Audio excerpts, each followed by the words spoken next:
Yo, Yo, dude, how you doing? super great. Me too. Doing fucking good. Oh god, I have some. Oh, I got to turn the sound off on Twitch, Yeah, there you go. or just I'm just gonna close the Twitch altogether. That sounds fine. Uh, so man, how? Give me that rundown, I guess, of the StarCraft situation you're in. What league, race, and a generalized idea of what you want to work on. Zerg, Platinum, Oh played since like yeah. played at release, but just campaign. Then played each expansion as they came out, just campaign, achievement hunting. Finally, at this year, getting into ladder, watching B2 GM, and Um, that's what I've been doing. So I'm Nice. at, I don't know, like 250 matches this season, and then I introduced a couple work teammates into the game, so we've been playing 3v3 every Friday. Nice. That's cool. Um, And or go ahead. Sorry. just so like I did play some games last night trying to macro, like then I macro and then the game goes too long and I die because too much stuff's happening. And so then I lose some matches and then I get annoyed. So I just say, well, everyone's getting a Baneling busted. That'll get me back into first place in Platinum 2. Yeah. And then I say, wait, okay, I don't want a Baneling bust anymore. I want to Okay. play the game. Yeah. So, but when I get angry, it's back to Baneling Buster, 3 base Roach all in. Yeah. No, it makes sense. Um, so, uh, I guess the options we have here are, if you'd like, we can definitely talk about it a bit, like an idea of what you could, you could go into with like your playstyle, and we could kind of create something for you. Otherwise, if you'd like, we can talk about your things that I like a guide on things I can help you improve on. If you want to go replay focused, either way works for me. I don't mind either way. They're both very effective. Um, I don't know. I mean, I can watch my replay and say, oh yeah, look, I forgot to make drones there. Oh, look at that queen. Why is it all the energy? Sure. Oh, who forgot to make any upgrades until 16 minutes into the game and Yeah. now is facing a 2-2 tank army. Um, so I don't know. Maybe what is the most effective in your So experience? it's I it's am the it's Padawan. it's I mean, it's really it's coaching to like what you personally want, and and platinum is a very particular area where I could literally just help you brush up on your macro and make you more efficient. That's going to be something I guarantee that you're struggling on. Or we could kind Right. of like focus on it very lightly, and I could help you focus on something in a matchup. Like if you like for instance, if you're like, oh, I hate ZvT, I really don't like ZvT, and I really like using Hydras or something like that. Like I could give you a build that would we could Uh, discuss like a build that would work well for you transitioning into diamond essentially. Probably more about being more efficient because, like, so I played last night and I won against Protoss by doing a late transition into Lurker when I saw Archon, and then I did a bad transition with Lurker against tanks and got blown up. Well, it was supposed to be against Thor, Sure. but then tanks showed up and hurt. Uh, Um, okay. Here, so, how about we just start on a replay and we'll just go from there and we'll get some ideas. Um, yep, so are you right now? Are you logged into BattleNet? yeah, Okay, so just in the top right, you can just left click your profile to yep, open that bad boy up. Then click ladders on the left side, and in the same spot, just yep. hit Grandmaster, so you can open up the GM list. And right now, I am currently rank 129. You can just right click my name and send me a message. Sorry, I haven't made you scroll so far down. You're like, I Yeah, heard your good. mouse wheel. Like, oh, 129. What am I paying for? All right, invite to party. All right, so I'll make you lead, and then whatever replay you feel like best represents what what your general game will look like, or how like something that you do. It could even be. It doesn't matter if it's a game you won, lost, something you played really well and you thought.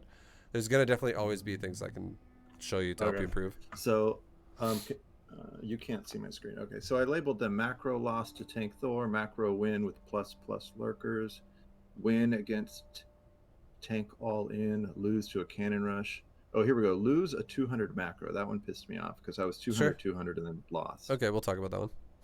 Um, that was all yesterday. So Okay. I swore not to do any cheesy all in, so I would have some good stuff to share with you. Nice. And then well, let's restart this in a second. Just so I can be lobby host, so I can just bounce around the timer. Oh, I can back out. No, I can't. Yeah, that's all good. No. It's all good. We can just restart it. No worries. And I think for this, what I'm thinking about doing for you is, I think in this particular lesson, you can again, you can tell me if you think this sounds like a good or a bad idea for you, if this is something you're interested in. But I can give you some pointers on like ideas on how to, like, obviously play more efficiently. But it's not just going to be in terms of how to be more efficiently with your making drones. Essentially, it's going to be also efficient, how to be efficient, because we're talking about a 200 supply game. We can focus a lot on like the mid to late game as well, into like how to actually attack someone and ways you can make that work better for yourself. And I think often I make the wrong, like I overreact and make too many worker or make too many uh, Drones. units Okay. when I get attacked. So like I fend off their early harass, and then I have like too many roaches. Sure. And then We can talk about drone windows too and what they mean, like how to read shit and understand what they are. did you let? I left the game, yeah, because I can't control the timer in that game. Right. I was just watching myself mine at 1-1 No worries. or at 1 time speed. Yeah. Okay, so watch with others. Yep. What am I supposed to do here? Just rehost it again, and then before you hit start game, just when we're in the lobby, make me the lobby host. Watch with others. Yep. Entering lobby, waiting for party. And right click me in here and lobby host. All right. There you go, perfect. Because yeah, if I'm not lobby host, I can't control anything, and I'm just watching as well. Yeah. All right, dude. Let's do this ZvT. Okay, my game crashed. Say hi to Orr. He's watching. He's my teammate that plays Zerg from work. What's up, Boar? How you doing, man? We're gonna need another remake. I apologize. My game just crashed. Perfect timing.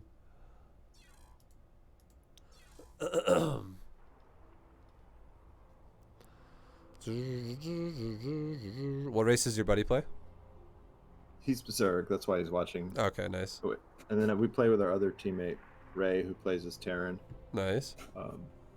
So we talk Zerg strats, and Ray just is sad. Yeah. If you guys had to, if you had to guess, which one of you would be the first to complain about something? Would it be Ray? And if you no, it's, okay, it's not. that's usually a Terran mindset. No, he just makes Thors. Okay. No. All right, I'm back online again. Okay, so I'm still sitting here at the loading screen. Oh, yeah, okay. So yeah, it's probably gonna realize, oh, he crashed, and it's gonna take you like 30 seconds to get out of there. My bad. Yeah.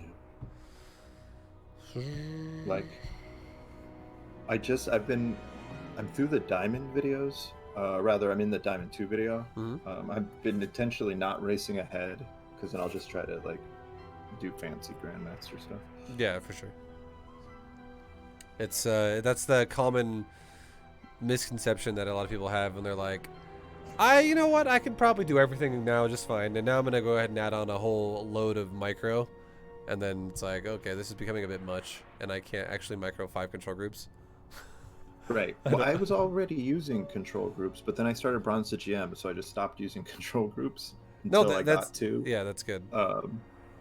Except for really basic stuff, but the fact that you were using control groups before is really good. Like it's not, that's never something I would say is bad to right. Well, I've been using control groups since Command and Conquer. So.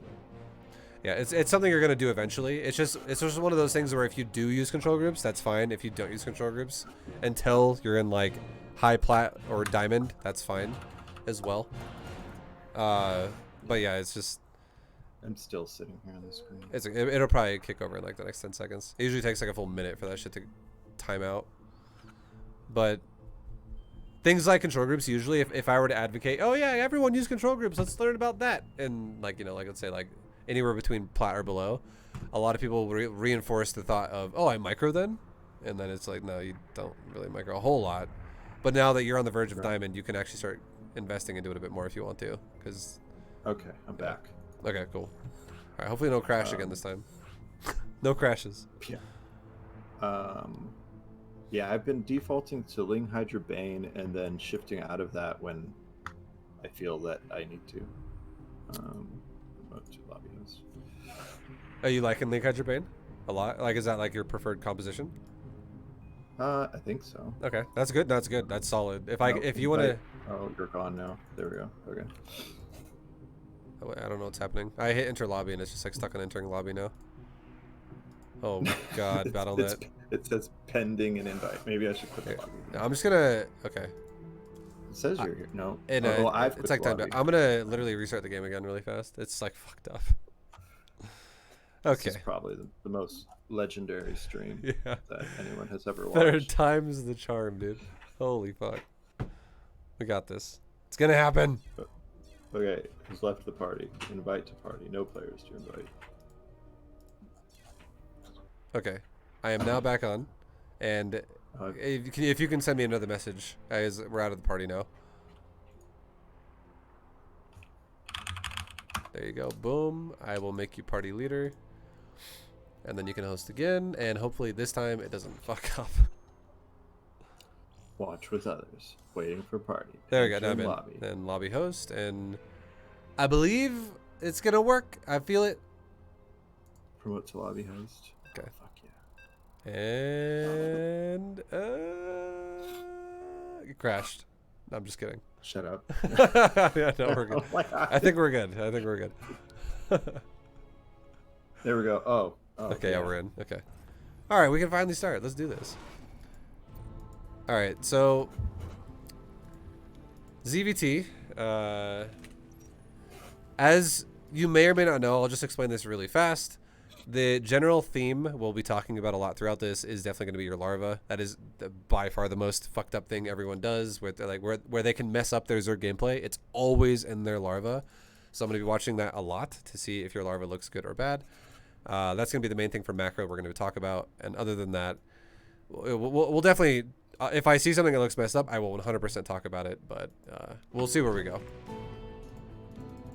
So I'll go with a 16, 17, 18 opener on like all of these games. That's good. That's a solid build. Yeah. And that works in every matchup. Super solid build. I was sick of probes blocking my thing, so I went to 16. Sure. I would say the only way I would change it, actually, 16, 17, 18 is actually not bad, but I would say 16, 18, 17 is slightly better. Okay. So like you build drones all up to 18 and then you go like gas and then pull right after. Right. Because if you go 16, 17, 18, you're going to have a very, very, very early gas and a very late pull. Yeah, I guess that only matters if you wanted to do speedlings like the moment your pool finished. Yeah, like exactly. Like if you were looking to do like an all-in or some shit, that would make more sense there. I guess that's why I do it, because it's the same opener for a Baneling bust or a roach, a 3 roach. Sure. But 16, 17, 18, 17. Okay. Oh yeah, he got misclicked. So I fixed that. There's 2 things here.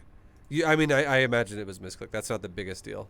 But the one thing I see you're not doing, which you should definitely do, which in a second here it's also going to become a problem, is I don't mind that you re-rallied your main to your natural for rally point of drones. But if you do that, you need to really, really, really make sure you rally your fucking eggs to the gas. And if you catch it, it's fine. It's not that big of a deal, but it's just, there's no reason to not rally the egg, because the more times if you do an action and it's going to cause a problem you have to then fix later, it's just going to fuck up other things for you. Because right now the best thing you can be doing is making everything super simple for yourself in every way so that you can stack close patches of mineral lines. Did I rally the hatch already? You did. I should have rallied.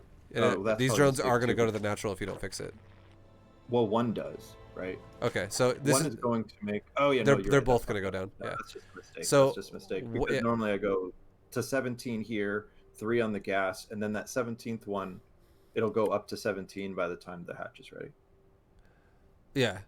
So in general, I liked it what you did initially with your drones on the mineral line, but then you ripped off the mineral line to put them on the gas too. I would say don't ever do that. It's that only do that in ZvZ. But in ZvT and ZvP, so anything that's not. Oh, are you still here? Uh oh.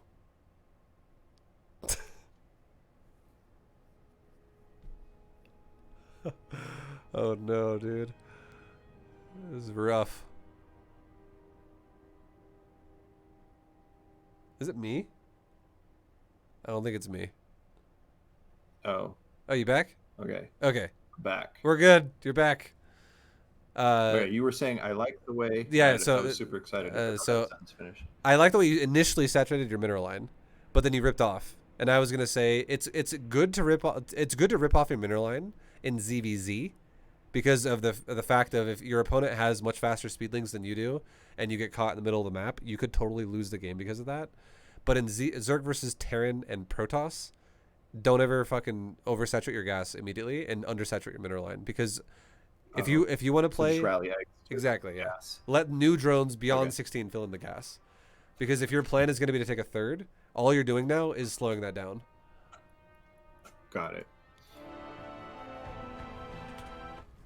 Yeah, those guys that went up north, that was a mistake. There should be no 100%. Yeah. You won't see that in the other games. That's not the normal plan. It's all good. I would say all you got to do to fix that is just rally to the mineral line until you're at 16, and then rally to the gas until you're 3 out of 3, and then rally to the natural, and then you're good to go. But that is definitely. I mean, I already said it, so you already know it. But okay, you fixed it now. That kind of shit is gonna hurt you in the long run, big time. Okay, now second thing is your gas and your overlord. So, I'm just gonna let it play for just a second, and then I'm gonna ask you a question. I just want to see what you do with your gas. And right now, I'm not liking it. And the reason why is because, again, if you're gonna go for a standard defensive build, this is too much gas. And if you're the kind of guy who wants to go for overlord speed, that's totally fine. But there's other ways to do it more efficiently than leaving them on. Like, this is very excessive. We'll come back to that in a second.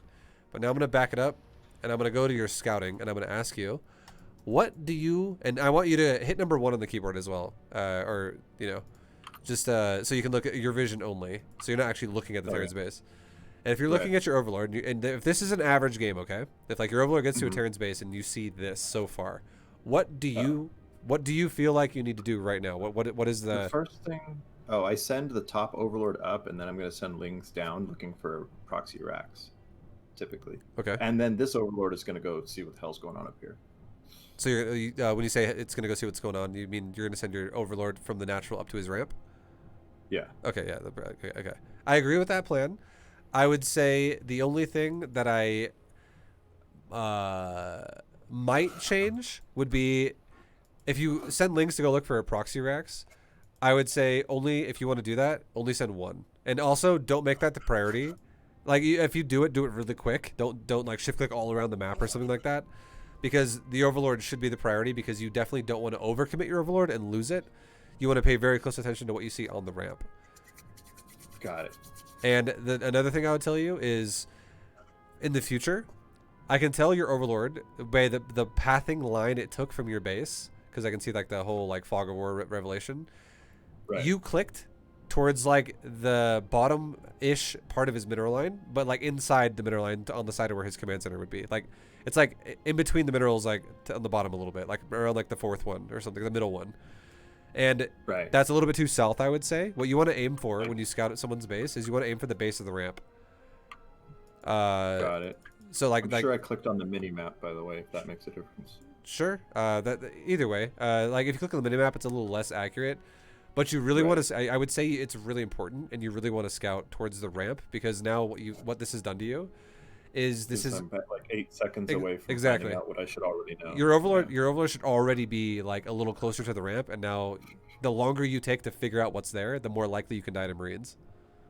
Got it.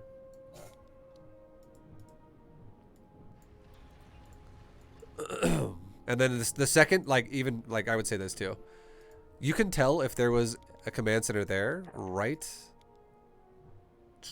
It's very far. It's like a square right now. You can tell if there's a command center there, because you should see scaffolding. Yeah, because it's not even like there's obviously that like thing on the terrain on the ground that's like this is where the command center goes, but it's kind of like a diamond shape.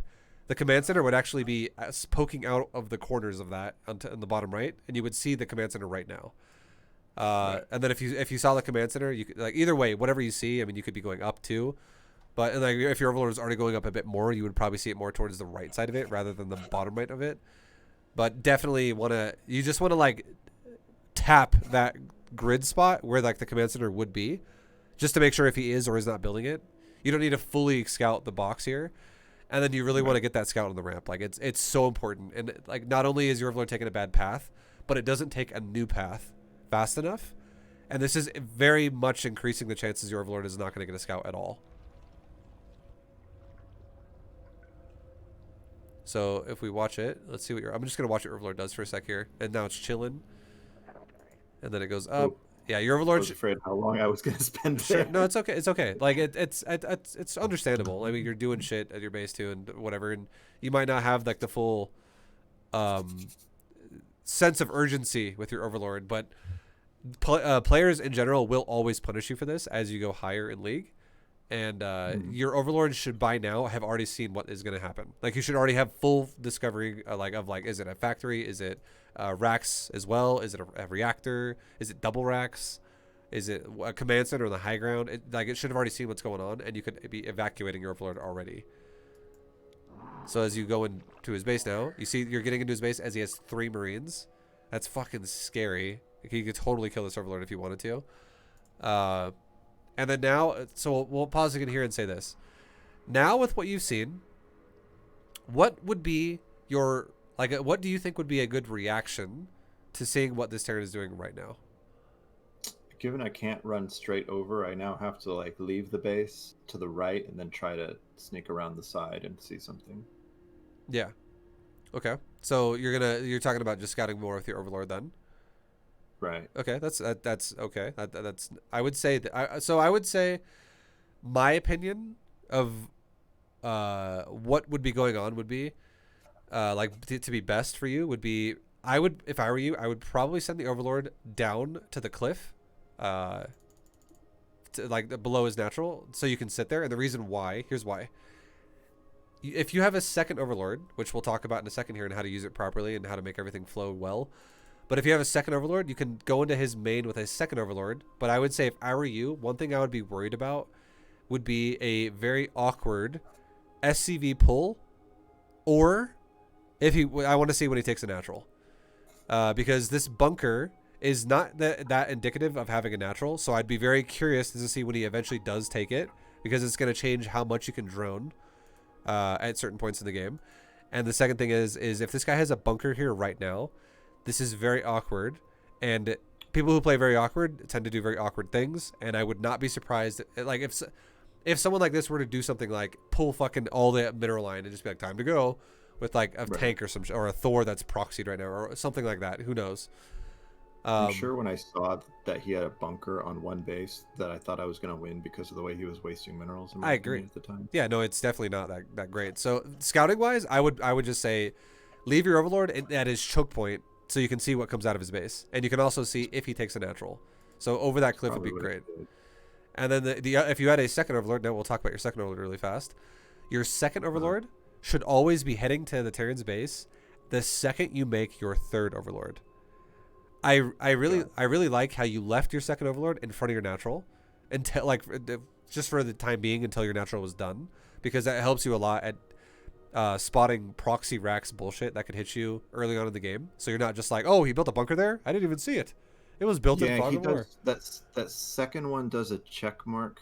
Yeah. Just past where my natural goes, so that it could see anything that's stuck out here on the edge where like Protoss likes to put pylons. Sure. Or whatever. Yeah. And then it goes to the front. Yeah, that's good. Yeah, it's good. Like I like that your overlord is chilled around the natural. It's very important.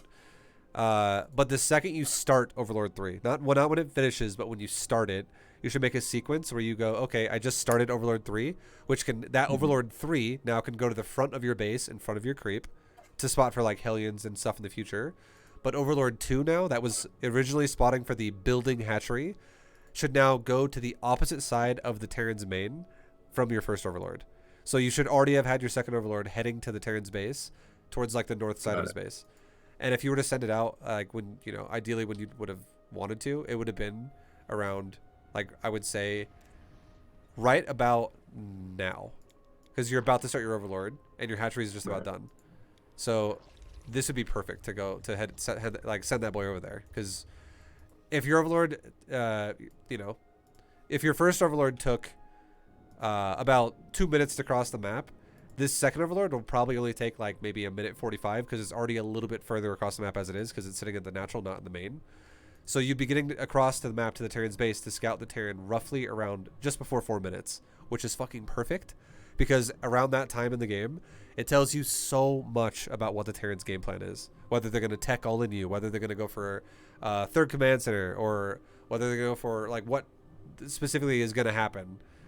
You can read a lot about their build as to what their plan is for the mid game. Got it. So I think right now I'm looking for proxy racks.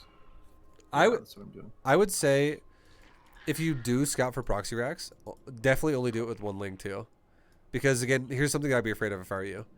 This guy showed you a bunker and a barracks, and the barracks has no add-on. This guy could have totally proxied. He could have totally proxied building, and if it was like proxy factory or something like that, and he like was making Hellions out of it or some shit, like that could be scary for you to leave your base completely wide open and undefended. And then same thing about your next Overlords.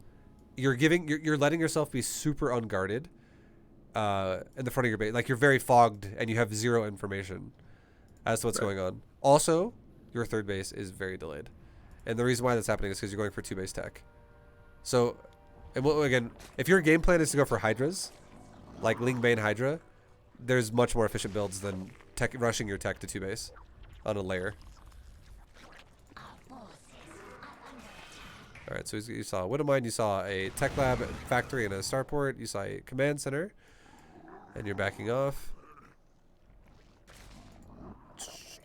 Okay, and this is one where I have too many units now.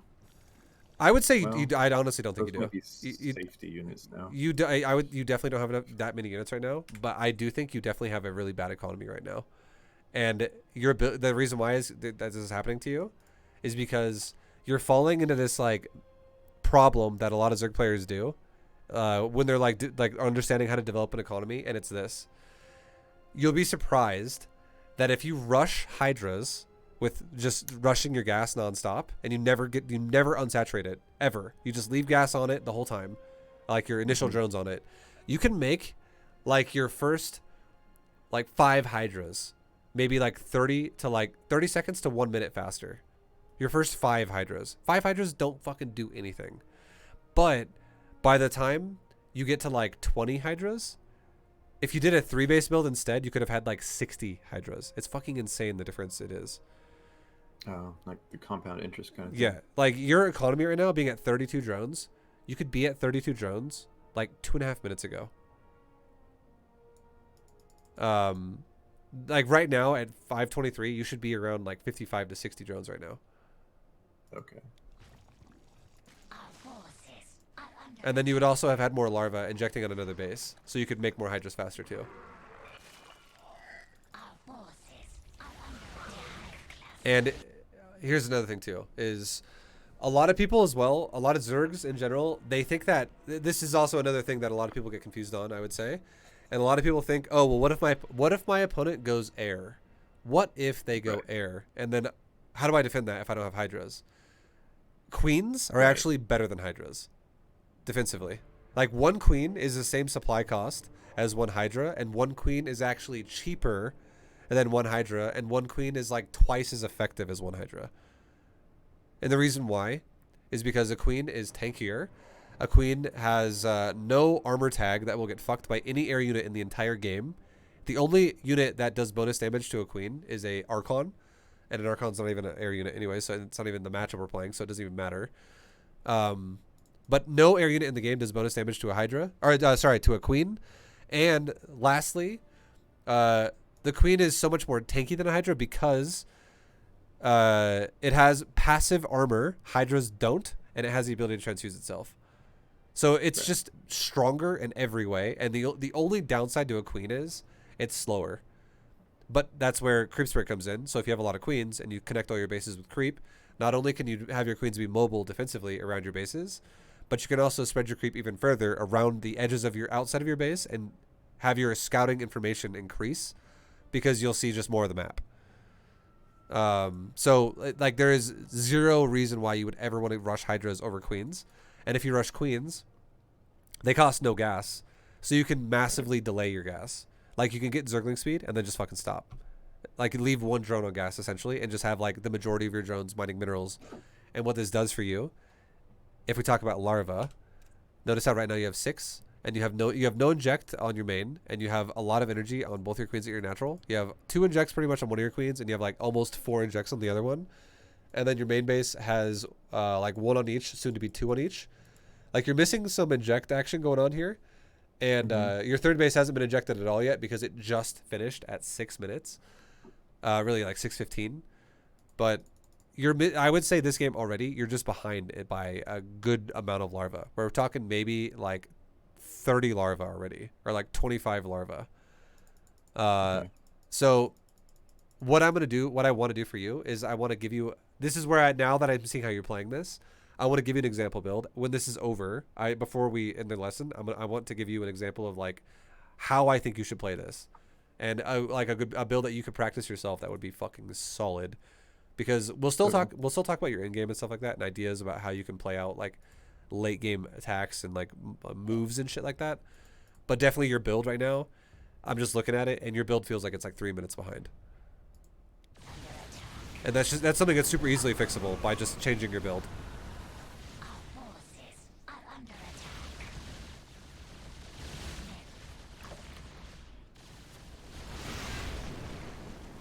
How the fuck did that battlecruiser just die? What the hell just happened to it? Oh, you had a Hydra there. Hydra I was like, what the fuck? There. Yeah, like it like double KO'd. I just like watched the battlecruiser explode. And I didn't see Hydra there, but it's because they both died at the same time. It's hiding amongst the Zerglings. Yeah. Okay, so another thing that's huge is like I kind of touched on it a second ago, but I really want to stress this point. You really, I'll give you a sequence of this as well when I give you the example build, but you really, really, really need creep spread. And one thing that's really important is look at your main base, for instance, and look at the gas that's not actually an extractor yet. It's just not built yet. The bottom left gas in your main. If you build a creep tumor on the bottom left part of the creep, like anywhere that you can see, like maybe not down by the roach horn, but maybe either on the farmost left side of it, or if you go down just a little bit, like maybe if you go directly left from the gas and you hit like that corner there. Like if you put a creep tumor there and you spread that creep tumor about 4 times up the whole perimeter of your base, that'd be amazing, because not only again does it give you more vision for things that fly into your base, but it makes your queens able to actually chase anything that engages into your base. And while they leave as well, your queens can get maximum uptime on like shooting them as they leave. And queens actually do substantial fucking damage if they don't get kited. Right, because I had like 4 of them like crawling on this. Exactly, and there's no creep tumor still even made right now. And what that's going to do as well is it's going to cause traffic jams in your base repeatedly every time you get attacked by some random crap, because that ramp to your main base creep, like how there's that big open gap, it's just going to cause your queens to be super slow every time going back and forth. Like if you don't fix that, players will abuse that against you all the time with air units if they realize you don't spread creep. All right. So, check this out. This is the crazy part about this. You see how your supply right now is at 91, around 830. You could be maxed out right now. It's like that's what I mean when I say your build's behind. Like right. No, I've seen your timers. Yeah. No, it's in Platinum videos.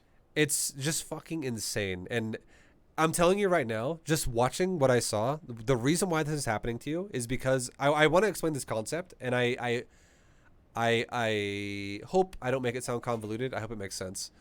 But this is what it is. It's very simple when someone tells you. You probably even understand it, but you don't realize it as much. But it's basically when you mine too much gas in StarCraft 2 that you don't need as early as you think you do. Like, for instance, you just never rip off the gas at all, as Zerg specifically. you put yourself in a situation where your mineral income is too shitty to spend all your larvae the second you get them, so it delays your larvae a lot.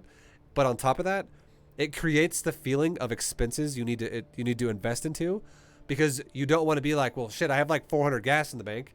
What do I want to do with that?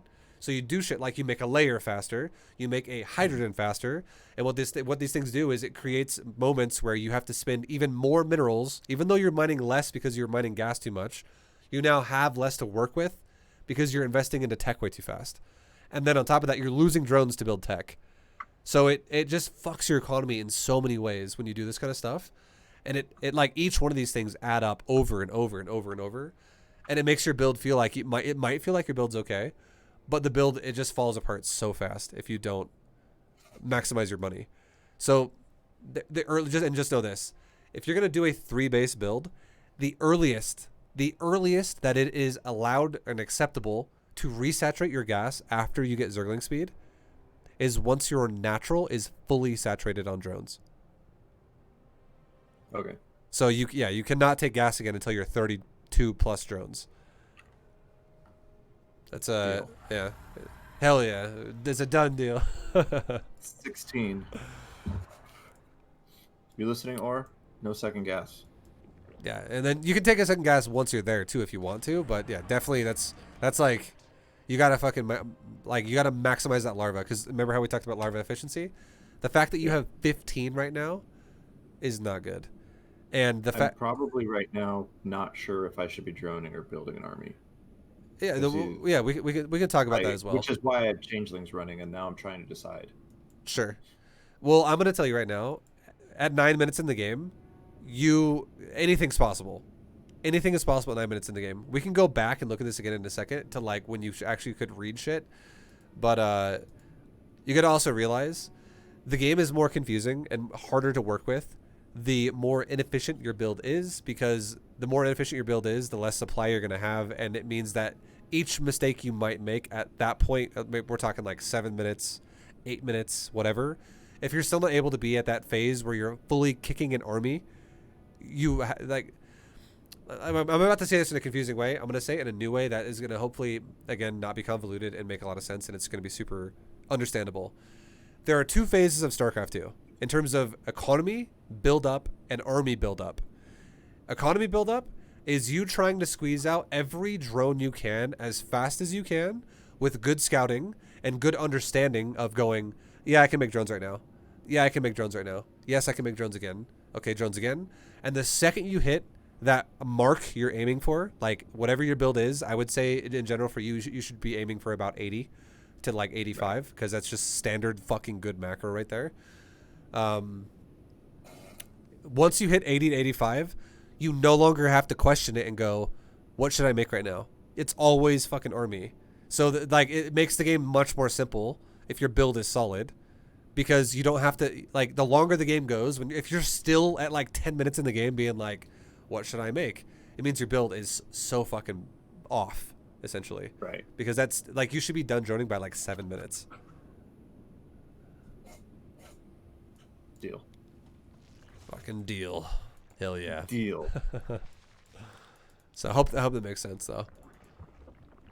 Absolutely. All right, and then what did I make? Yeah, I think you made more units. I'm gonna back it up and just show you something as well, really fast.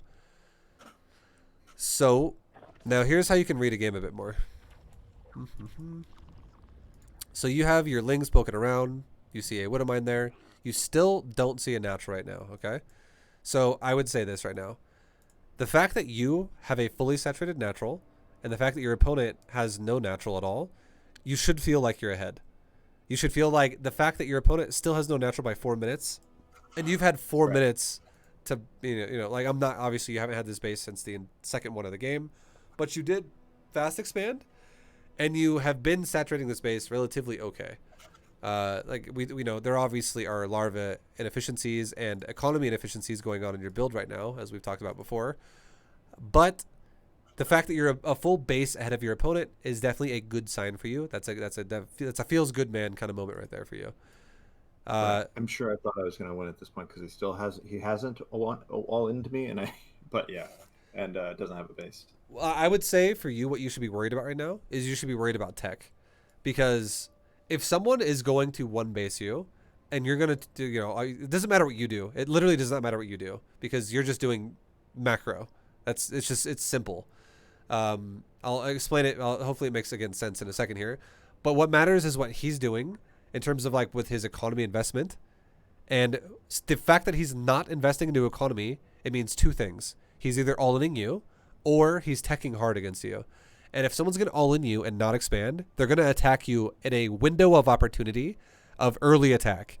Because if someone is going to do like just a Marine all in, and he's going to be like making 4 Raxes, for instance, and then he's just going to not attack you for like 4 minutes, that guy like, even though if he might be doing that, it gets to a point where a Terran player would, or any player would just miss their window of opportunity for that to actually work. Right. So like they have to do it early where it actually can work, because it doesn't have a lot of longevity. It will just eventually drop off a cliff and be irrelevant.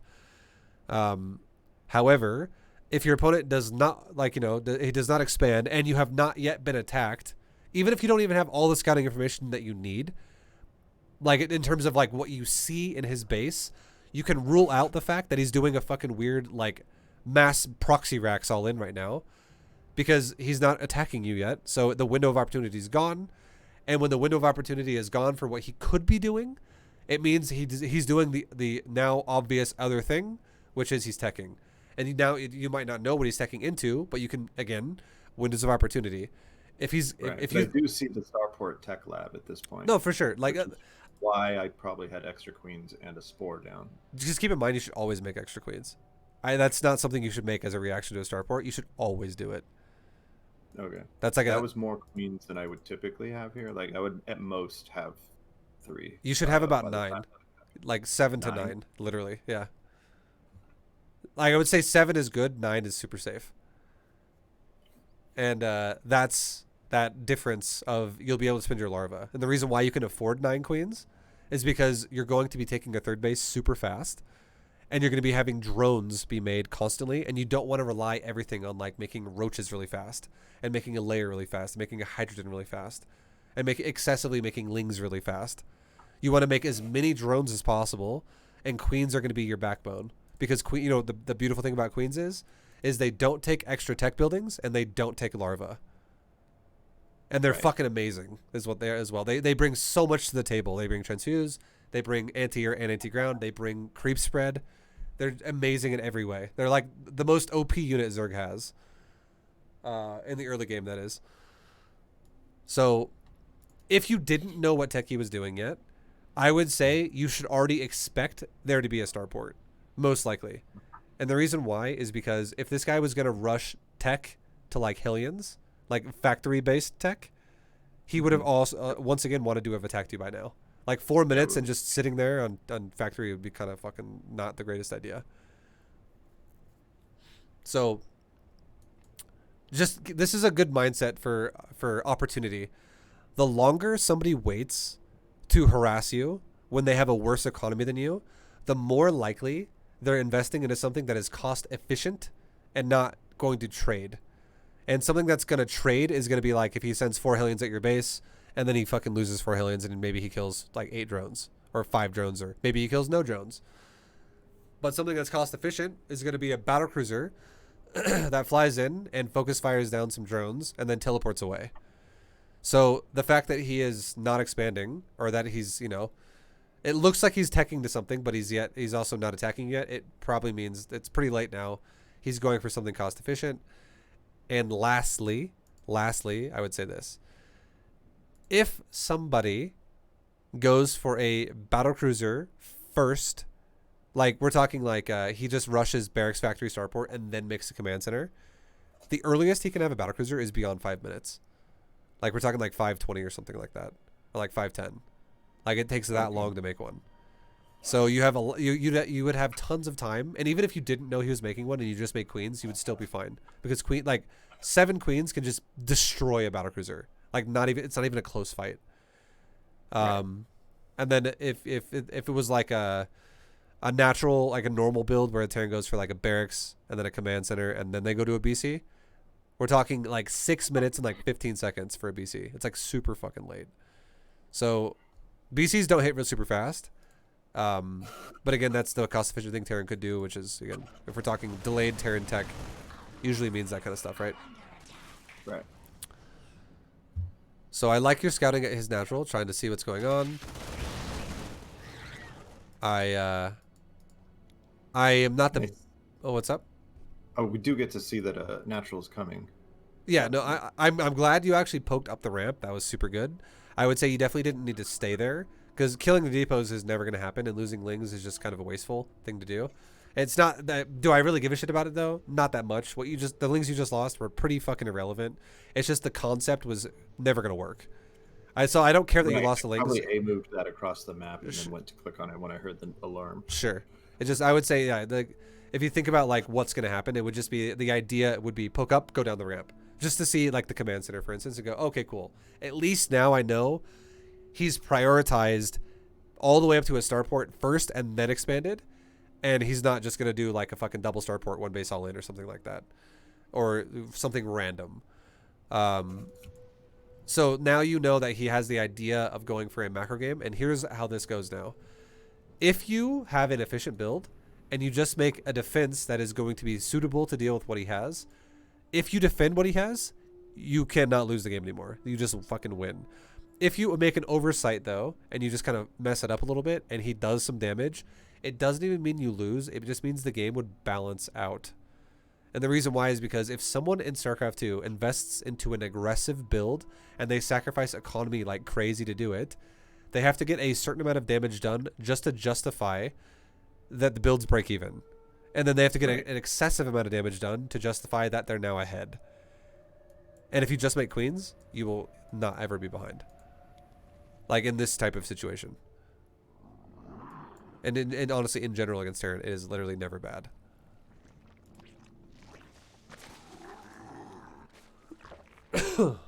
Alright, so now, if we talk about scouting again, I really want you to scout his natural again. And I want you to see if he has it taken. And you're sending Lings over there now, which is nice. And you see he's now building a new bunker, a depot wall. And you actually confirmed, okay, the command center has now landed. Cool beans. And there's even... all the Lings. Yeah, no, it's fine. Again, same concept, right? Like, you should definitely not throw them away if you can help it. Because those are future scouts you could have had.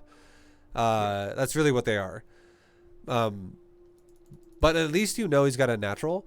I would say a good thing to do now would be maybe leave a Ling at his thirds. Like, leave one Ling at both of his potential thirds.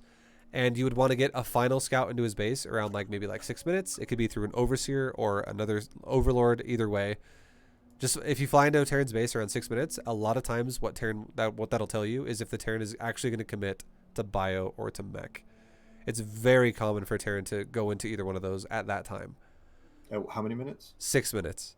6 minutes. So usually by 6 minutes, a Terran will have built more factories or more starports. Or, sorry, more factories or more barracks if they're playing more standard. They could even make more starports if they're that kind of an oddball Terran who likes to just go Sky Terran.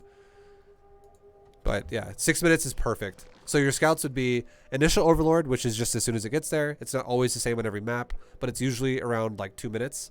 And then after that, Overlord, your second scout should always be going into his base around 4 minutes. Your third scout should always try to go into his base around 6 minutes. And if you can get those 3 scouts off, that tells you so much about how you can drone properly. Also, if a Terran ever attacks you and they lose their units, that is a massive drone window.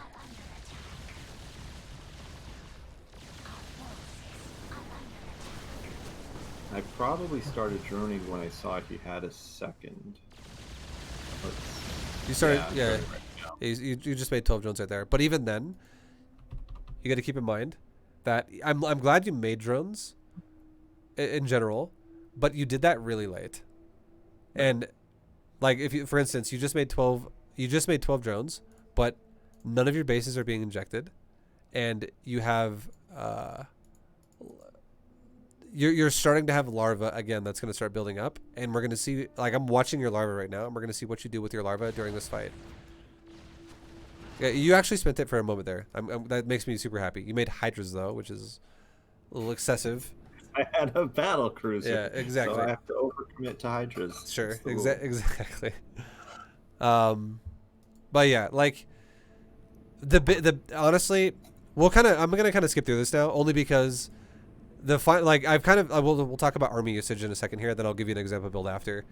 But the example build will be what I would say is the best thing you can do to like fix your macro and try to just match what I'm doing, and I'll explain like through it again to a degree, like to where I hope it makes sense that it shouldn't ever be a thing where you're like, can I or can I not make drones? I don't understand. It's literally just like make a safety net of units at a certain point in time because you're expecting the average player's response, which is what happens most of the time. But you'll have enough defense to deal with whatever people can throw at you. And the faster you get out of that drone wave, you can go into that army wave phase of the game, and then you just fucking control everything from that point on the whole time.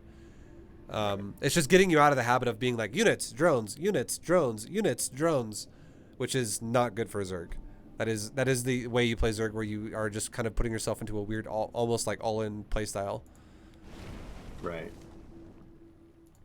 I think I got mad at being super greedy economy in gold, and then in platinum getting punished a lot for it. So then be with timing attacks. So then I do this. Yeah, for sure. With being greedy working in gold, but It would definitely work. Like the bronze GM stuff is literally me being maximum greed, and it works every time. right. Pretty much, like works like very very effectively, and it's because it's efficient. And you're playing against people. Like I'm telling you right now, this turn's build is so fucking inefficient. It is ridiculous. Like, cause again, remember how I talked about how you could max out around like 830? Right. Like your both of your builds are inefficient. And if you were maxed at 830, what is one like you could have killed? Because here's the crazy thing: you killed that BC with one Hydra left over. You could have actually killed that BC when it showed up at your base with a fully saturated economy of 80 drones and Hydras. So like you could have just had more of everything from where at the point you're at, and the reason why is because it just takes efficient larva usage and a more efficient opener of economy investment. And things like this, again, this keeps happening to you that I see in the game, where like again you have 10 larvae sitting there, and your injects are like, you know, so they're all also very awkwardly timed. Like I think it's because I had the queens killing the BC, then they all went to go inject the hatcheries, but they had to walk back to hatcheries, so it was differently timed. Whatever. Right. But your larva though, what it shows me is that you're doing larva in terms of checkpoints and not doing it in terms of consistency. So the way you fix that is you just have to get in the habit of rolling your fingers on what you're producing, like 5SD, 5SD, 5SD, 5SD, 5SD. Like you just do it a lot, even when you're doing nothing. You do it a lot because you're expecting, like you're trying to like grab the larva as they spawn, not grab the larva as you have double digits. Right. Yeah.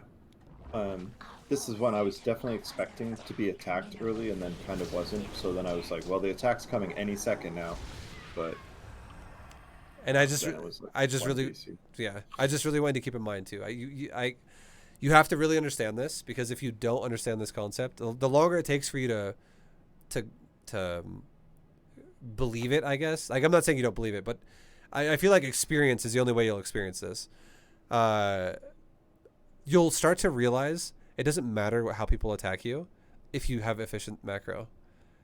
Like it really doesn't matter what they do. It doesn't matter if they're going for a awkward Hellion timing or a battlecruiser timing or whatever, because your initial scouts of your Overlord timings that I told you about, which is the initial one, the 4 minute and the 6 minute, that'll tell you CC investment. That'll tell you like how many bases they're going to take it, how early in the game they're going to do it, or if they're going to go more heavy into army size faster. But if someone does something like, again, if someone does something like they just sit on one base and tech to a battle cruiser, there is nothing threatening about that at all to make you stop droning. Like literally zero. Because he doesn't have enough economy to pair anything with that battlecruiser. That's why it was just a battlecruiser and not like 8 Hellions with it. He can't afford that. That is the most inefficient battlecruiser class he could ever go for. Word.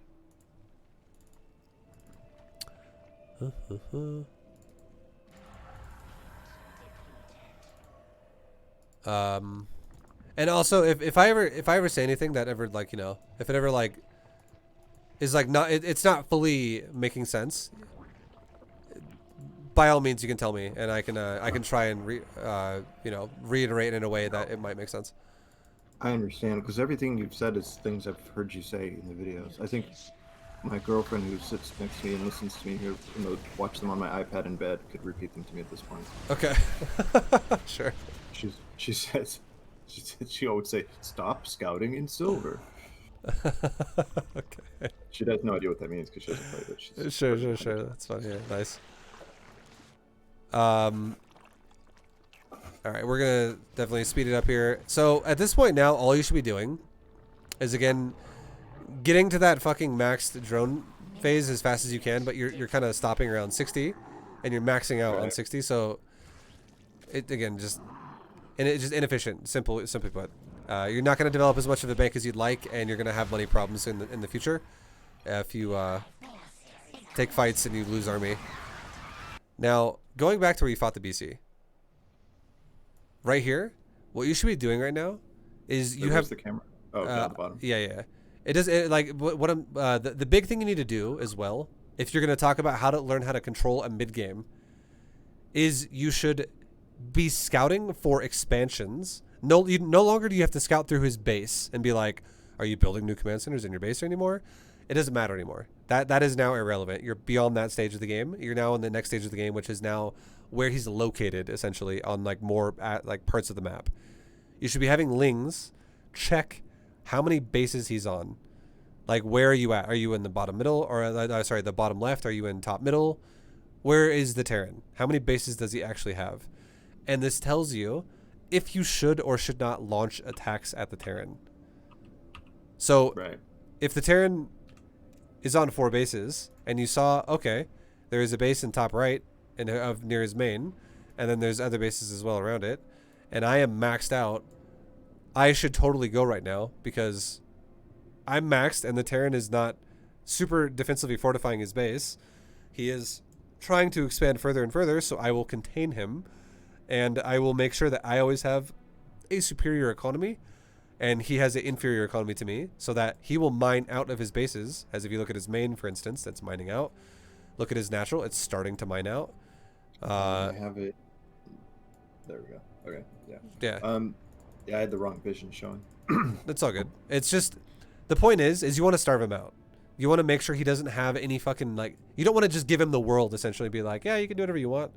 Just don't let him have economy. And there's no reason why you should not be checking the map. Like, you should be trying to check the map about once a minute with a Zergling, just like a Zergling or a Changeling, either way. Just something that's going to just be cheap and go over there. And because the last thing you want to do is Zerg, the fucking last thing you want to do is Zerg. And stages like this, at like this stage of the game, is sit there on a Hydra-based army at max supply and do nothing with it. Because Hydra is not something that scales well. It scales like shit the more time you give your opponent to make more tanks. Right. Especially 0-1 Hydras. Yes. Agreed. So you definitely want, and then if we're talking about Ling Bane Hydra as well, you definitely made way too fucking many. But I don't see a Bane nest, so yeah, this was all non-standard for me, also with the Roach and the Spire, because I was confused by his build, and then got killed by tanks because I thought I was going to fight. Sure. So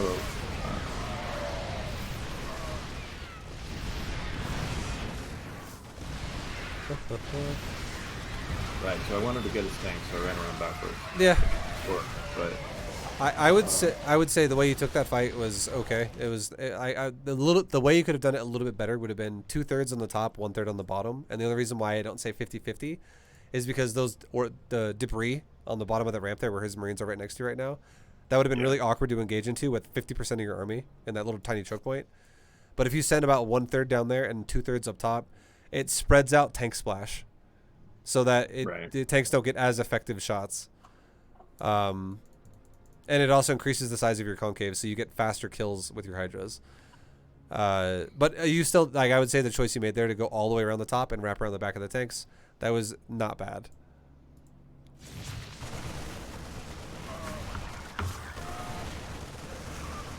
I don't know where I am right now. Sadly, letting all my drones die, but I don't know where my attention was at that point. It's all good. And now you're making units again to replace that. You're making Zerglings. So you're playing in you're putting yourself into an all-in. Try to control the map, and always, if you take damage, replace that damage. Because I don't know how I didn't notice I lost an entire mineral line. Yeah. Well, because like even before you lost that mineral line, you were still sitting at like 60 drones, and now you're at 40. And what this does to you, what happens if you play like this, is all that has to happen now is you lose one fight and you lose the game, because you because I have no remax. Exactly. You have no future economy that can carry you through future fights. So you're now your style's kind of now effectively all in here to a degree.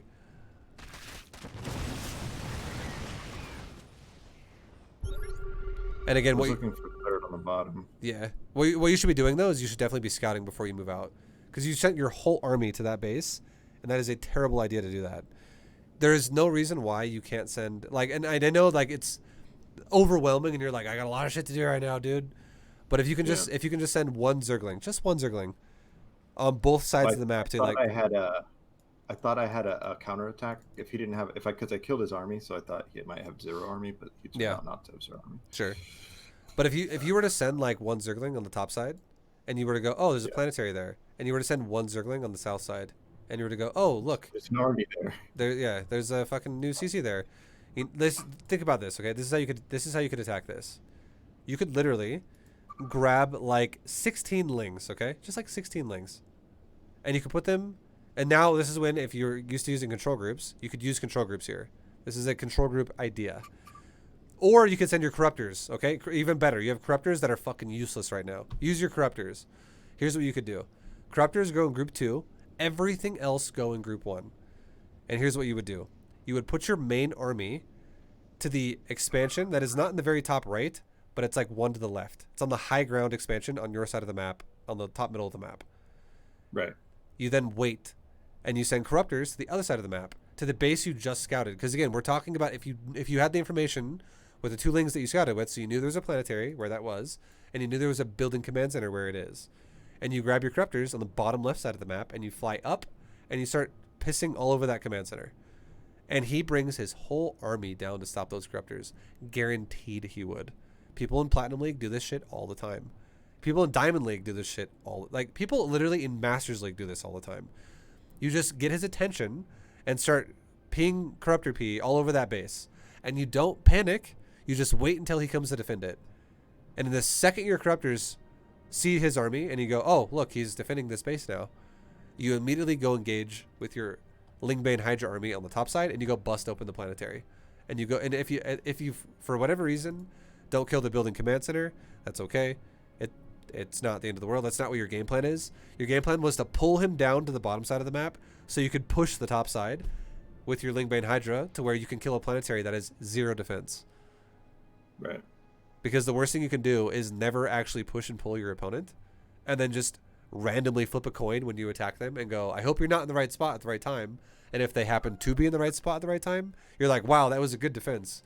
I just fucking lost everything. Got it. Yeah, like people do that shit all the time. I know I do. That's why I'm Platinum too. And all it takes is just a moment. Yeah, it's just a moment to go, scout. Okay, there's your bases. Okay, what base do I want to hit? Okay, distract there and attack there. That's if you can just master that sequence. That's all I'm going to tell you to do. That's the only thing. If you can master that, that could take you. That is a skill you even use in like GM, like pro level games, and it's so fucking good.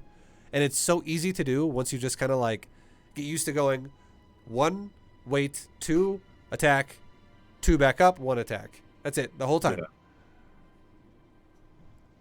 Yeah. And then you would just repeat it over and over and over, and you would starve your opponent out because they would never be able to expand.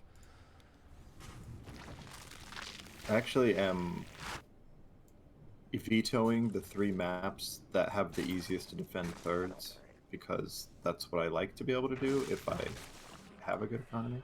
Yeah. But you can always do it even like, it doesn't even have to necessarily be with a third, for instance. It could be with like a 4th base or a 5th base or anything. Not the splitting thing. I haven't tried that. The distract and attack, but just denying thirds aggressively. Oh, okay. Yeah. Yeah, that's definitely what you want to be doing. You want to always be killing expansions, always. So the fact that you already have the mindset of doing that, that's good. But like, look at this, for instance. Like it's that moment where you're panicking, you're rushing yourself, and you're clumping your whole army up at the top of the map, and you're going, ah, fuck it, let's go. I don't even know if there's a base there, but there's a sensor tower in the area, so probably. And it's just like hoping for the best. But you've been sitting in a sensor tower for the last like 15 seconds, and the Terran sees that, and now his whole army is going to relocate to defend you. And now look at how he relocates. Right. His whole army is relocating. Now look at that bottom left base. It's completely exposed. So you could do it the complete opposite way if you wanted to. Like those Lings that are in the middle of the map that you have that are coming up to reinforce your main army. They should go get the bottom. They could go kill the planetary. Or they could go counterattack his natural. Like it's just two group multi-prong. So you distract with one and you attack with the other. And you can always... And it's never a question mark as to where he is because you force him to defend somewhere. And the second he starts defending, you retreat. With the main army. And then you attack with the other army because now you know he's defending there. So you know he's not defending elsewhere. Now this is not going to always be the case anymore. And it's going to get more elaborate once you get to like Masters League. Because people will be able to defend in two places at once. But I swear, dude, up until Masters, players don't know how to defend that. Like they just literally do this where they go one army, go up, go down, go up, go down, go up. And if you want to get better at Ling Bane Hydra, if you master distract attack, you will fucking destroy so many Terran players with that. Got it. Oh no, there goes my zip. Yeah, because now that he's here on defense, you don't even kill the planetary, and you lose your whole army. And now look at your bank. You're not maxed, and your bank is going to deplete super quick, and you don't have enough drones to really like bounce back a new bank. So you've now kind of thrown the game. And the only thing that survived is the things I don't need anymore. Exactly. You have a bunch of corruptors that are just kind of flying around versus a bunch of tanks, Thors, and Marauder. Which is why I go to a greater now, because they are tanks. Yeah, Brood, yeah, I would definitely say that's a good idea. To go Broods with your corruptor. Oh, sorry. But then, of course, he has a bunch of actually Thors by the time because I did kill a bunch of tanks with my Brood Banelings here. So now I'm actually going to fight a Thor army, but I don't realize it's a Thor army. Yeah, but again, that doesn't even matter. It wouldn't matter if you just played a more efficient game and you just killed his economy. Right. Like all of these things would be like, even though Thors beat Broodlord, two little Thors don't beat more Broodlords. Right. And this is when creep spread would help you a lot. You definitely need to fix that creep spread. And I think that with this queen build I'm going to show you in a second, it's going to definitely fix your creep spread a lot more. Because it's going to give you an idea about how to, or just in general, like spreading creep early. And then you'll be able to see shit like this before it suddenly shows up at your base. Because here's another golden rule of Zerg, okay? For like advancing at this game. If your creep spread is able to be already covering a brand new hatchery as you expand, it means one of two things. It means your macro is either really slow, or it means your creep spread is really fast. And ideally, if you feel like you're macroing well and you're hitting these like fast max out timers and you're hitting good drone timers, it means your macro is probably good. So if your creep is still able to cover your new expansions, like if your creep is already further than the new base you just built, it means that your creep spread's good too. But I know creep spread is one of my weaker. Yeah. If you ever expand and your base, the only creep at your expansion is the creep that the hatchery itself generated, it means your creep spread needs to be improved. You will always lose as Zerg if you do that.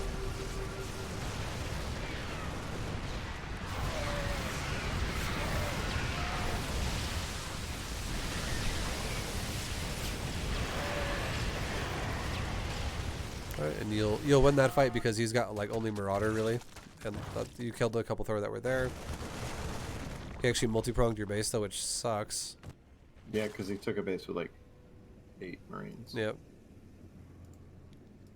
But again, it goes to the same thing now. You could totally multi-prong him again. For instance, if you and you don't always have to just multi-prong too, where you always push and pull. You could also scout with a changeling and find out where his army is. And if you go, oh, he's got defense on the top, or oh, he's got defense on the bottom, you could attack the other, and that'd be fine. And so on and so on. But yeah, it's just once you have birds, your army is kind of like slower now, so you can't really do the push and pull thing as easy. It's more now about like death ball, and with death ball, you definitely want to be maxed. Like you don't want to be pushing with like 120 supply. And this is just that moment where it's like too many things have built up in the early game that have fucked you over too many times that we've already talked about. And now you're in this position where you're kind of all in because your economy is just not stable enough to support this. Because you have right now you actually have less than 1,000 mineral income. I all in because I know for a fact I have like less supply and less economy, or at least I should. Yeah. Because well, I do know that because he's taken 2 of my expansions out. Yeah. So I know I'm economically. Right there, that's pretty much game. You're now getting doubled in supply, and you have no economy. And you just killed your base again. So, we can bounce out of this one right now, and I would say this. So go ahead and leave that one really fast, and then I'll make a thingy. I'll make a game for us.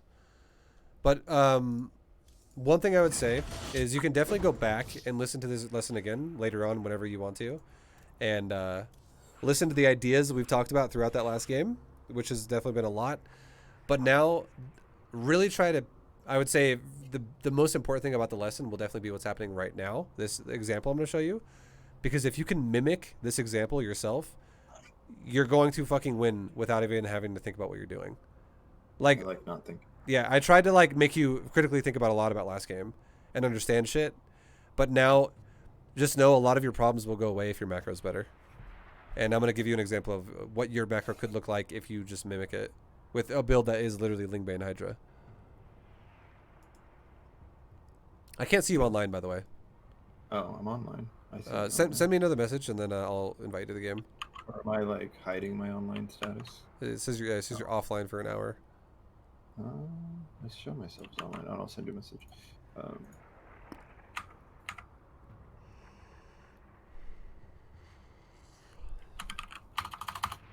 I won't send you a message. Where? I have to go back to the ladder thing. Okay. Yeah, I don't know. It's like BattleNet's just falling apart, dude. BattleNet. They gave up. They got to. Where is that grow? There it is, Grandmaster. And I scroll. Don't make me feel so bad. I am like number 4 in Platinum too. Nice. There. Okay. Invite to game. All right, I'm gonna make you a spectator, and then I'll save this replay too for yourself, and you just use it as an example. Okay. Oops. Okay. So I'm gonna give you scouting timers as well. Like I'll just so I'm gonna scout as well with Lings and with Overlords. And Lings don't have to. Sorry. Lings do not have to be perfect. It just needs to be somewhat consistent. Overlords should have timers though. Initial 2 minute, or sorry, initial and then 4 minute, then 6 minute is Overlord timers. It's ideally what you want to aim for.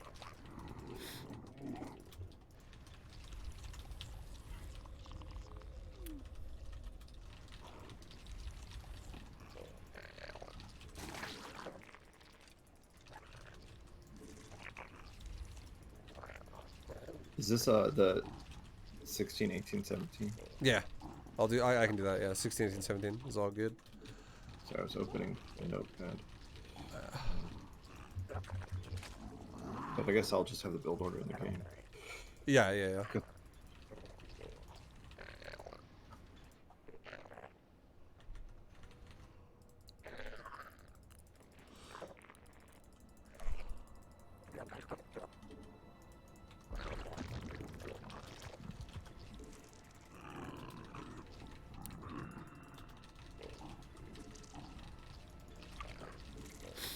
Okay, so I make my first drone that spawns here go back to the mineral line.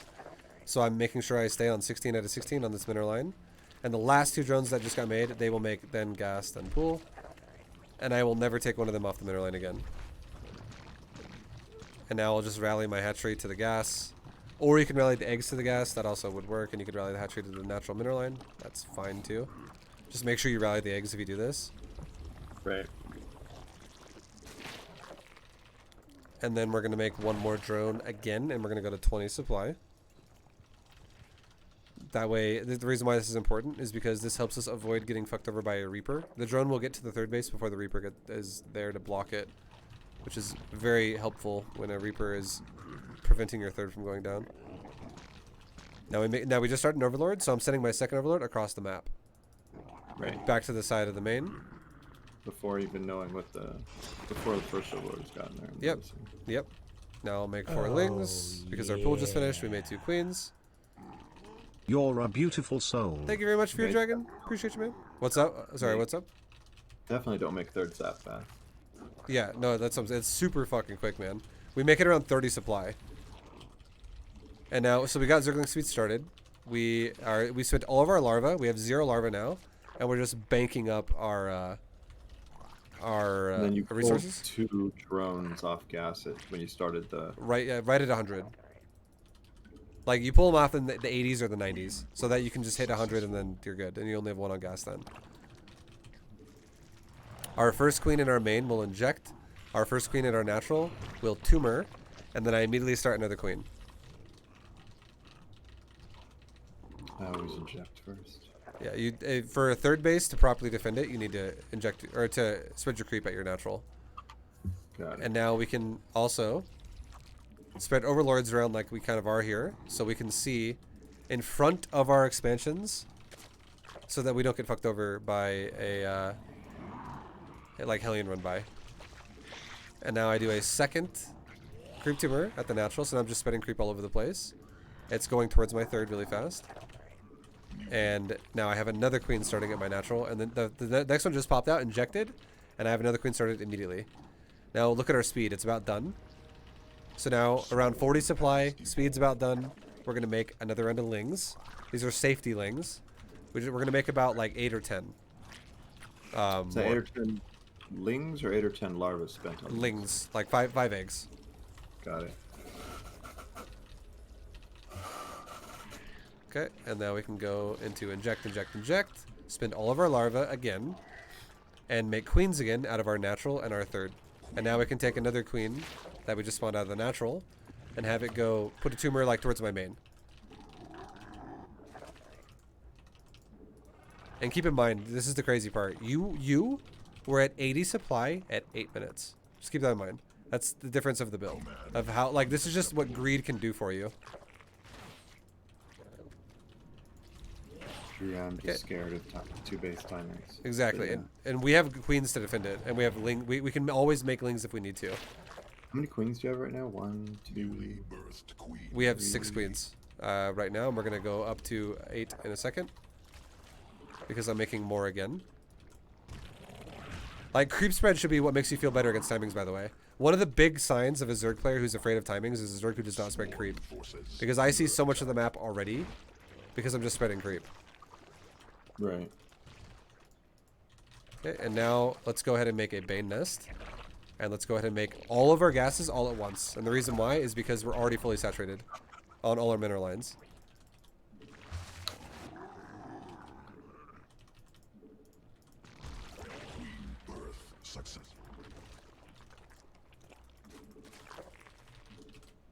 Okay, and then we can send another ling over there to go scout. And we can leave a ling at like the thirds at this point, because we're curious. Okay, we can saturate our gases. Swarm forces under attack. Okay, and then I would say we have enough queens at this point. How many is that? 9? Yeah. Okay, there's a little bit of a Terran attack hitting us. We're fine. We can now start making another round of like safety units, like safety lings or whatever. And now we can get ready to take our 4th base. And we can make our Hydrogen and our double Evo chamber at this point. And I would say as well, once you start your 4th base, start a macro hatch in your main base. That way you have enough larvae to actually properly spend your shit. So what was the timer for the 4th base? Was that saturating your Fully third saturated mineral 3 line? bases. Okay. It's around 6 minutes.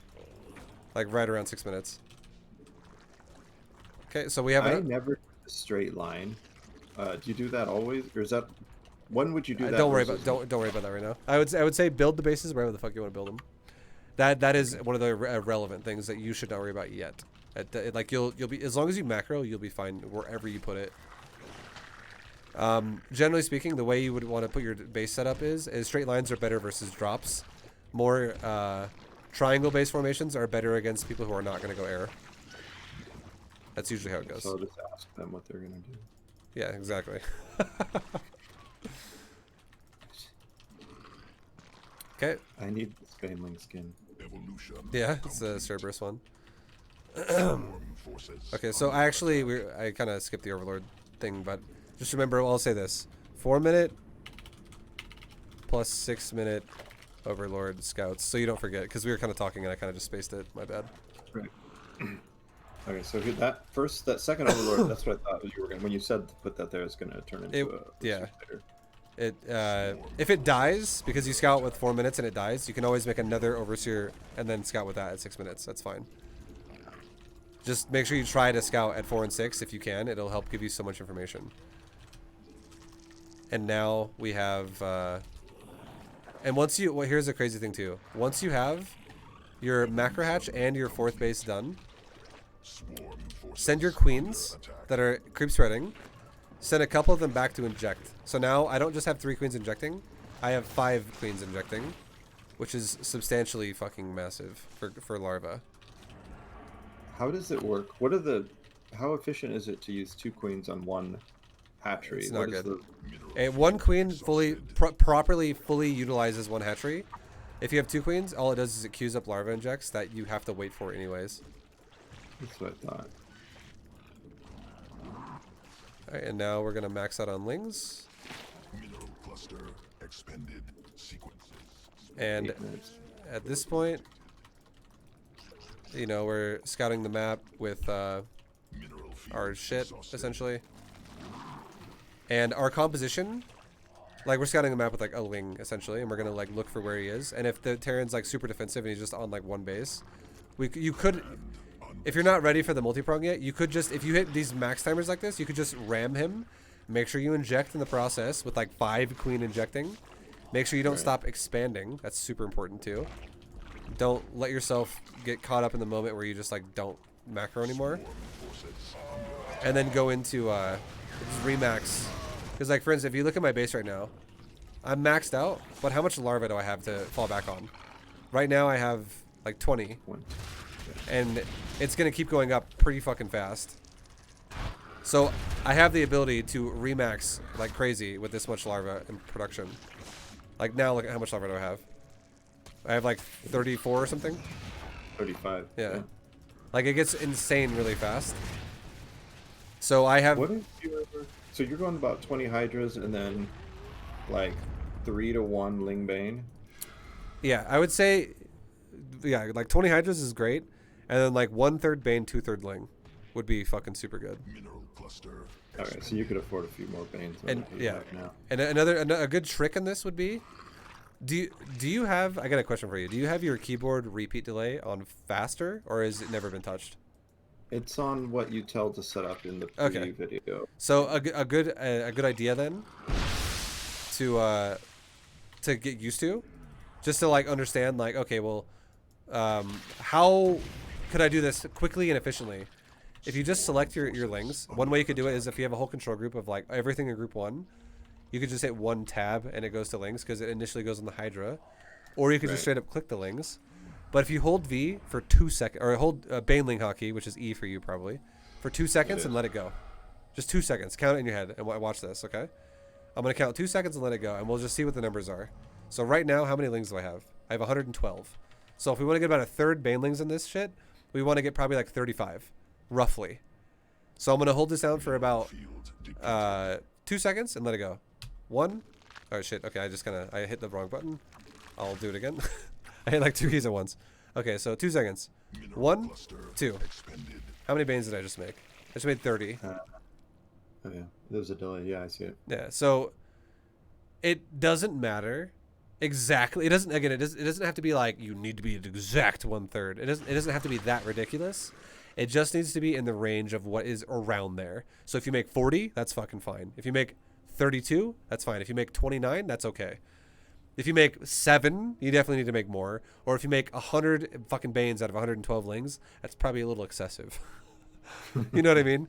But even if it gets to a point where it's like 50-50, that's still okay. It's just you got to realize the more Banes you make, the more it's going to just deplete your bank even faster. So unless you're balling in money like we are right now, it's kind of scary sometimes to just crank out Banes like crazy. Right. But yeah, super simple. All you do, if you can do that build like we did here, like the 8 before 9-minute max, all you do around that is you always spread your creep as much as you can, and you never stop doing it the whole time. So you initially start with like 5 queens spreading creep, and then you can like kind of tone it back a bit. Like every time you take a new base, you can have a new queen injecting that base. And like for instance, here's a cool trick. Okay, do you have? Now here's another question for you. Do you have a rapid fire hotkey? No, I've been trying to use Ravagers and it goes terribly, and then I got angry at those things because I would do Shift E and they would actually just start running around and not actually shooting or Shift C or whatever. Sure. Well, so I don't think I have that set up right. Okay, so the way it's set up, you can look at you can type this in my stream. If you go to my stream at some point, whenever it's convenient for you, or anyone who's watching this on YouTube, if you guys go to my stream and type that, it'll link you to another video that will explain it. It's like a very short video. It's like 5 minutes or something. You set that up the way I tell you in that video, and all you got to do, like if you look at my queen, for instance, let's say you forget to inject your queen right here, okay? And you're like, fuck. Which queen? So, okay, I'm looking at the middle of the map. The queen that's kind of running in a circle next to my 5th base. It's in yes, okay. Got it. So let's say you look at your base and just for a second you're like, okay, shit's crazy. I need to do stuff right now, but I'm busy and I don't have a lot of time. If you set up rapid fire with your queens the way I do it, what I'm doing right now, I'll tell you exactly what I do. I have my queen selected. I hit inject on my queen, and it now makes a cancel button on where my mouse is because it's not mouse over a hatchery. But the second I mouse over my hatchery, it turns into a target because it's where it's supposed to be on. So now I have it inject clicked on my mouse, for instance. Like it's all that's happened so far. I now hold shift, and then I put my mouse over my hatchery, and then I hold down the rapid fire hotkey for like 2 seconds. Oh, so you're not clicking? No, I click nothing. Okay, that's why I didn't understand. And I am not even looking at my queen anymore, and my hatchery is just going inject, inject, inject, inject, inject.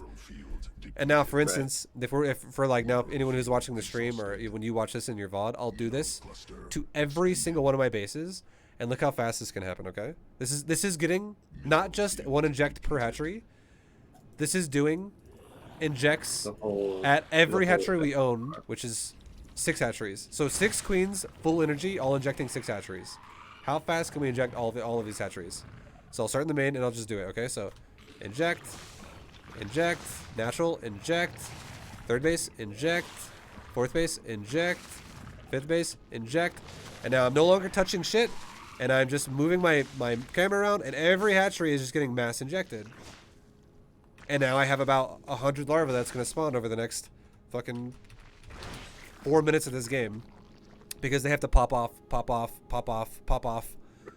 Right. And it's like that. That is something that if you start learning how to do that shit, it saves you so much time in the late game. If you ever just forget to inject your queens and you're like, shit, I haven't been keeping up on this.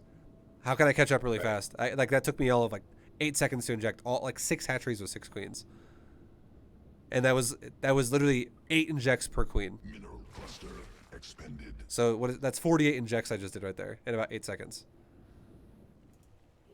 And yeah, so hopefully that helps. All the shit we just talked about, it helps. The biggest thing you can do is, like I said before, macro that shit, get to a good timer of how you're maxing, and then once you're there, definitely try to either overwhelm your opponent with just sheer fucking production of macro, or if your opponent's being excessively greedy and you scout that, try to do the push and pull thing where you pull them one way and you push the other way when they're not there.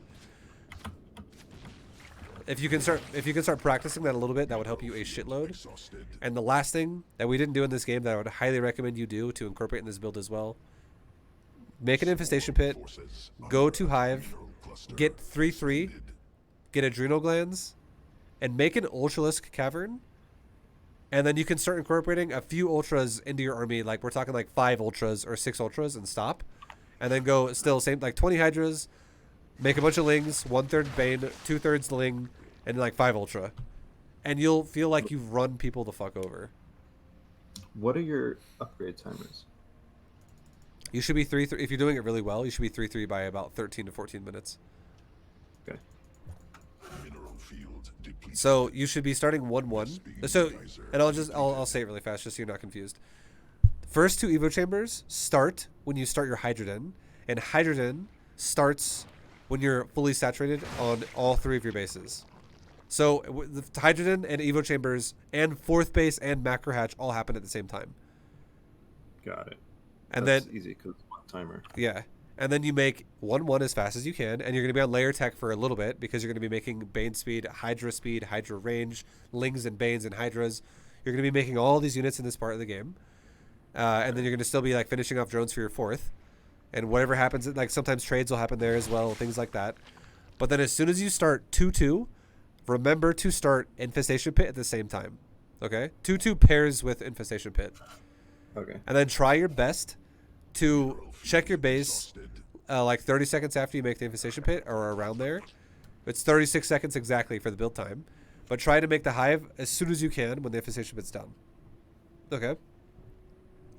And then what'll happen is if you do that properly, you can make an infestation pit and a hive before your 2/2 is done.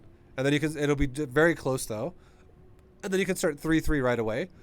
And then you can start adrenal glands and Ultralisk cavern and all that shit for Hive Tech. And what's up? Oh, Or's texting me that you blew his mind with the injects.